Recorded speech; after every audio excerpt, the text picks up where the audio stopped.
Yo, welcome to Hard Pass. I am your host, Jacques Slade. Today on the show, we've got the escalating beef between Nike and Adidas, thoughts on Grand Theft Auto 6, the week's top sneaker release, and of course, a hard pass. All right, let's start with the latest battle between the sneaker titans. So, if you've been following, last week we had Adidas and Nike by way of Jordan Brand beefing on stage at the Footwear News Awards.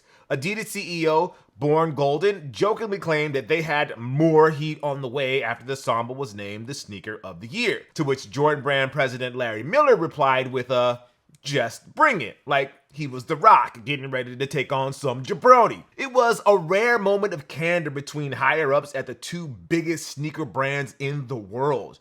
Normally, when we see these two giants talk trash, it's passive-aggressive shots in court by their lawyers whenever one sues the other. Like, people who have followed the history of Nike know that Phil Knight has nothing but contempt for Adidas, but it's not like he posts Adidas memes on his IG stories and then deletes them 15 minutes later. So when Miller gets up there and responds that they are ready to take on whoever, it's actually kind of refreshing. Last week, we asked who's the bad boy and who's the death row in this situation. Obviously, it's never going to escalate to that level, but if we can get a few more bits of lighthearted sniping between faces of the company, I would not be mad at it. And you know who we have to thank for this? Anthony Edwards. Okay, maybe we're giving him too much credit, but whatever. He's our favorite Ant-Man nowadays. No offense to Scott Lang, but, Quantum Mania was mid at best.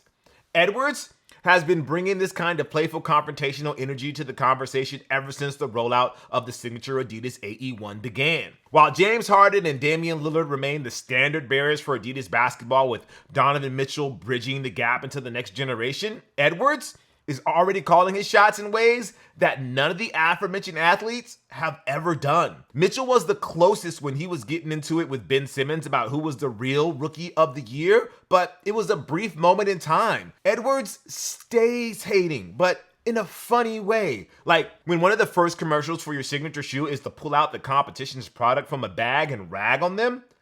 That's different. That's Dominique Wilkins telling Michael Jordan to pump up and air out. That's the late Kobe Bryant throwing Nick Young's Adidas shoes that were once Kobe's signature shoes in the trash. That's Drake declaring checks over stripes. That's Kanye claiming Yeezys jumped over the Jumpman when he was still at Nike and again when he moved to Adidas. That's LaMelo Ball clapping back at Edwards because his shoes were in that bag. By the way, am I the only one who thought that by Ball pointing out that the MB-01s are untouchable, the MB-02s are not as great? Anyways, it's brand warfare on the silliest level, and I love it. But Edwards didn't stop at his commercial. Ant-Man kept the ball rolling when he was asked by Dez at Nice Kicks who he would like to see wear his shoes. His reply? Kevin Durant. I mean, he could have picked somebody who wasn't a Nike athlete with 16 signature shoes. Maybe a college athlete from an Adidas school, or even a celebrity who could expose his shoes to a wider audience. No.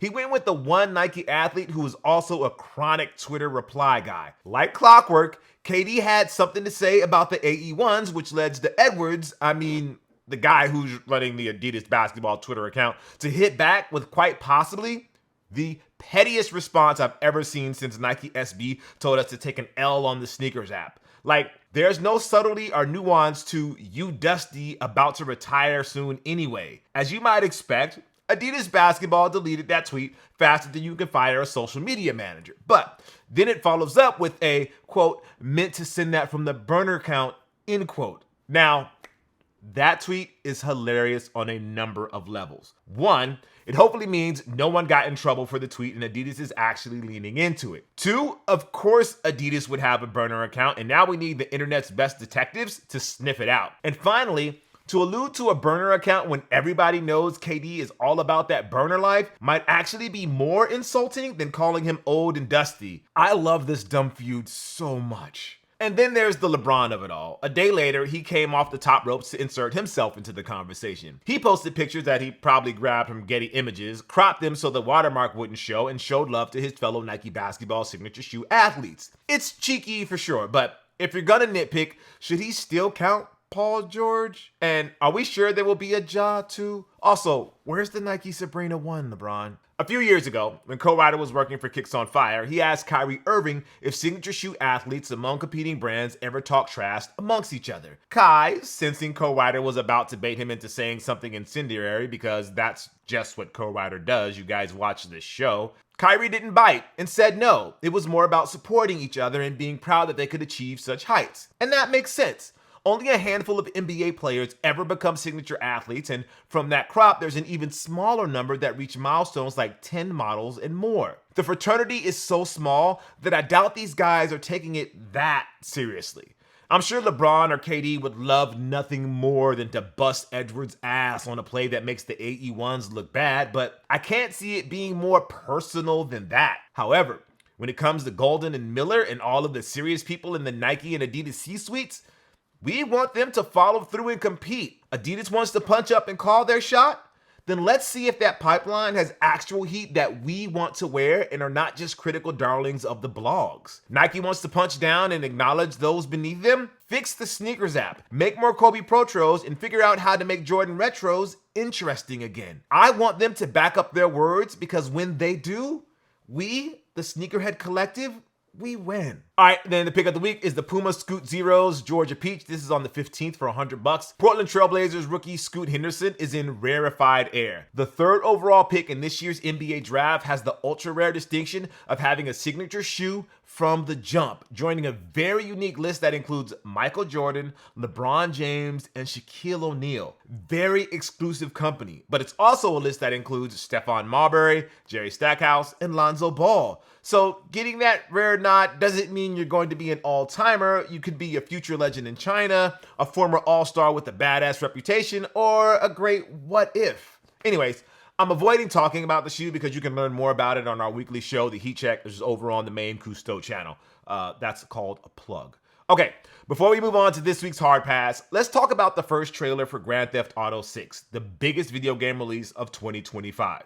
Yeah, 2025. Personally, it was the most eye-popping thing about the trailer. Sure, the game returning to my personal favorite setting of Vice City was cool, and the world they've created looks and feels more alive and densely packed than any other game in the series, but 2025? Sure, Rockstar could mean January 2025, so it's only 13 months away, but come on. This is Rockstar, and this is their follow-up to a game and an online mode that has, against all odds, sustained them for over a decade. No offense to Red Dead Redemption 2, which was also dope, and Red Dead Online, which was, kind of less dope. They are going to take their time to get GTA 6 right, or push it back to 2026 or 2027 if they have to. And then GTA 6 Online can drop in 2030 once they've drained every last shark card out of the people who still play GTA 5 online. So, what do we like about the GTA 6 trailer?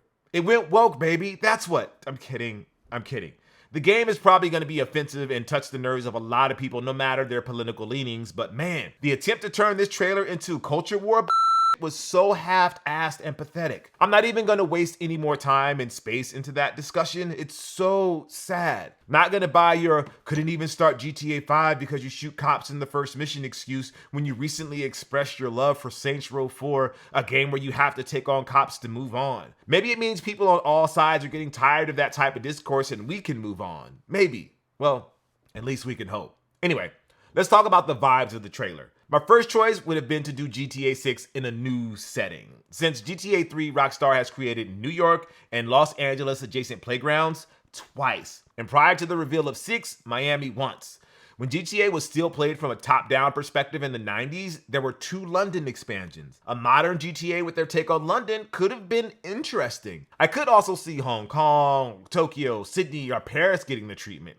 Kowrider, the real one, would like to pitch a GTA in Manila, but the traffic would be so unrealistic so you can't actually move around in the car. But by going back to Vice City and expanding it to the entire state of Florida, which they're now calling Leonida, Rockstar gets to do 2 things. Get people nostalgic about the OG Vice City and take the piss out of modern American culture. The problem is that I don't know if GTA's brand of satire works in 2023. Like, social media was already a part of GTA 5, but the way it's used now is drastically different. I don't know if I want to do a mission that requires me to prop my phone somewhere and make sure the enemies are within view of the camera so we can perform for whatever the equivalent of TikTok is. But if it's done in a smart way and the gameplay, tailgating and RC car and chopper levels, I'm looking at you, then maybe I can tolerate it. Placing our protagonists in Vice City means that they're going to be surrounded by some of the wackiest people you will ever meet. But how much wackier can they possibly be when Florida Man became such a meme in the 2010s? Can they really up the ante and make Leonida Man and woman so much more ridiculous than things we've seen and heard Florida Man do? My biggest concern for the game's vibe is that they're going to try to out Florida, and really that's damn near impossible without diving into supernatural or otherworldly territory, and I don't think we need that in a GTA game. I want GTA 6 to be different, but not in that direction.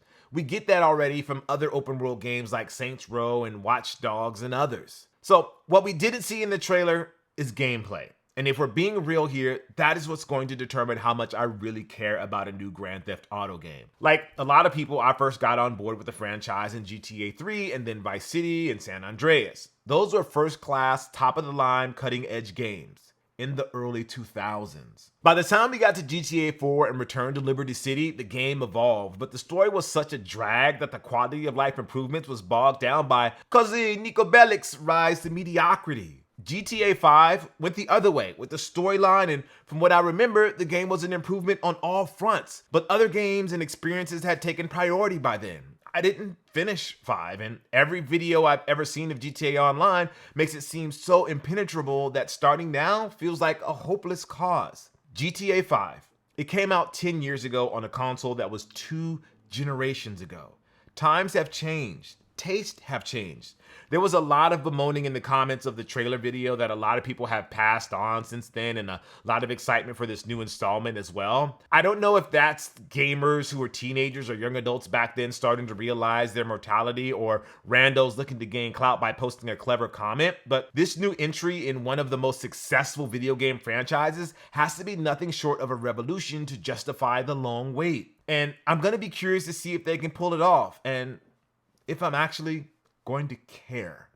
Let's move on. It's time for this week's Hard Pass. We take a look at something in the culture that just needs to go, like Tiger Woods leaving Nike, allegedly. The biggest news to come from the golf world this week is not about Jon Rahm defecting to LIV Golf, nor is it the Woods and Rory-backed golf league being delayed to 2025. It's not even the golf ball rollback that will cut my average drive from 345 yards to a pathetic 340. It's reporting from the No Layup podcast combined with speculation from other sources that Tiger Woods' final tournament as a Nike golf athlete might be this week's PNC Championship that he plays with his son, Charlie. If Dr. Strange were to look at the millions of possibility of golf foundations being rocked at the end of 2023, Tiger no longer rocking the swoosh would only come up once. And somehow, here we are on the precipice of it. Since 1996, Nike and Tiger Woods have been attached at the hip and the feet and the chest and the head. And well, anywhere in Tiger's body you could attach a piece of clothing,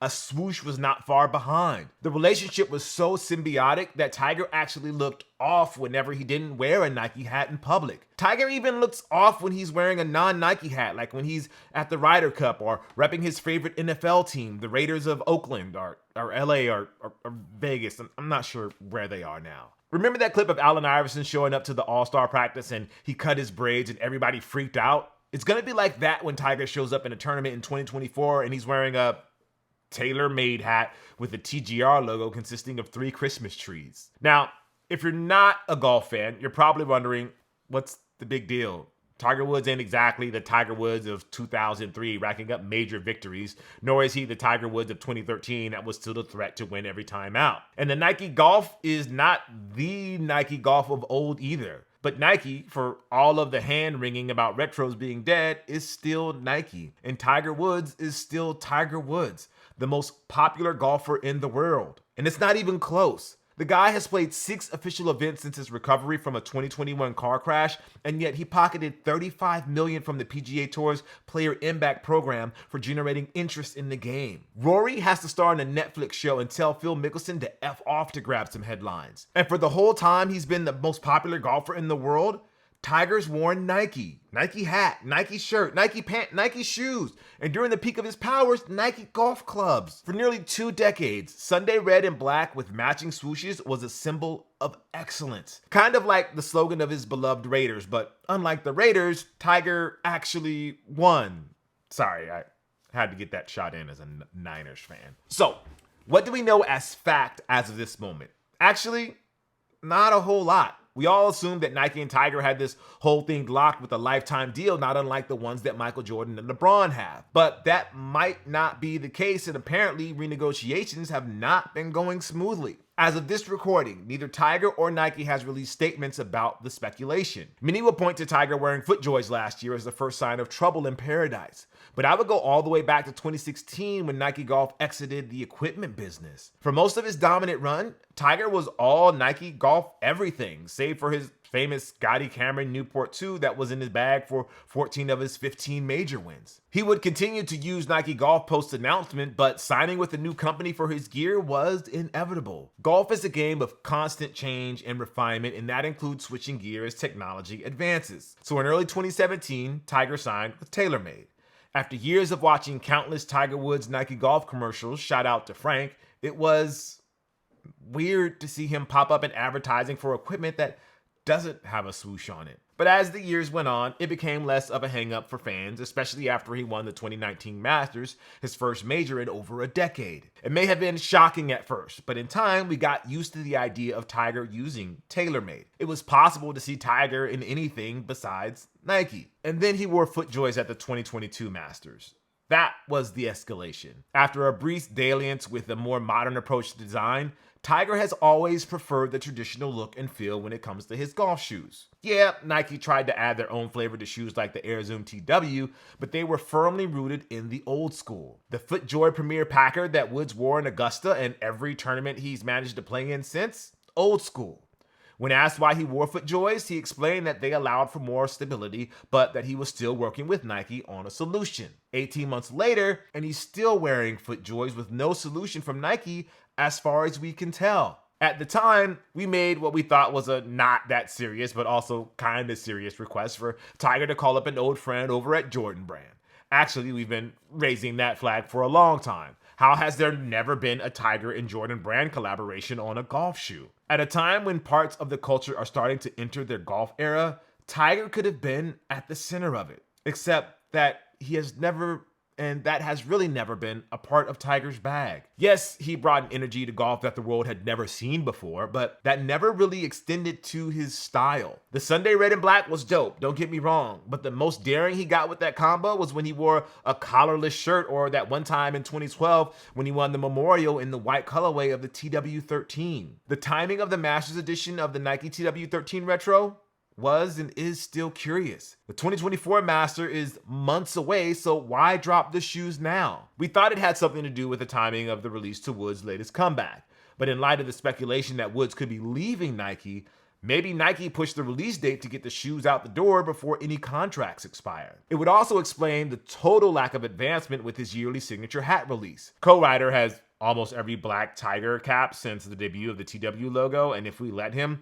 he could do an entire video on the evolution. We won't, by the way. And by the way, if anybody out there is willing to part with their Frank hat that dropped a few years ago, he has Royal Reimagined ones that he'd be willing to trade for. Wait, dog, I bought you those shoes. You ungrateful.